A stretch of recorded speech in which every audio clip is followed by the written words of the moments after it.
चाचा का हाल बा? ठीक बाड़ा? ठीक ना रहम तो तू ठीक कर देबू का? बोलो।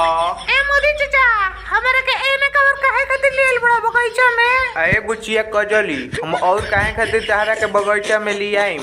तहरा के हम गाना गवावे खातिर लेल बन बगीचा में। एगो तनी फटाफट एगो तनी भोजपुरी गाना गावो तो। मोदी चाचा गाना गवावे खातिर स्टूडियो में चल जाला, तू बगीचा में बुला के गाना गवाओ तोरो। आ बुचिया कजली एगो चैता भोजपुरी गा दो गाना।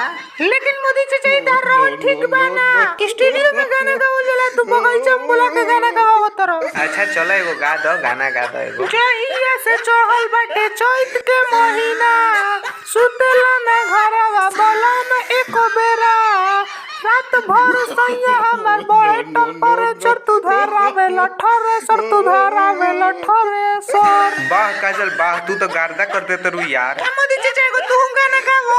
गावत तनी गावो गावो। भैया लो ध्यान से सुनी हलो। आ काजल बुचिया तू तनी सुनी है। हमर मलिया कहती है कि डोली लेके आवो न तो झमेल हो जाई, नैहर में लागल बाड़े गहकी जवानी राजा सेल हो जाई, डोली लेके आवो न तो झमेल हो जाई, नैहर में लागल बाड़े गहकी जवानी राजा सेल हो जाई। मोदी चाचा तू कहल कि हम बढ़िया ना गाना गाइना, धाकड़ धाकड़ गाना कहां से तू सिखल बड़ा? हमरा के खेसारी भी सिखैले बड़न। हम जा तनी खेसारी भी से गाना सीखे। ठीक बा जा सीख लिह। ए भैया लो अगर मोदी चाचा के फनी कॉमेडी फनी गाना सुनल चाहत रहलो तो टीआर फनी नंबर 1 चैनल के सब्सक्राइब कर लो और वीडियो को लाइक कर लो और कमेंट कर लो। जय हो टीआर फनी नंबर 1।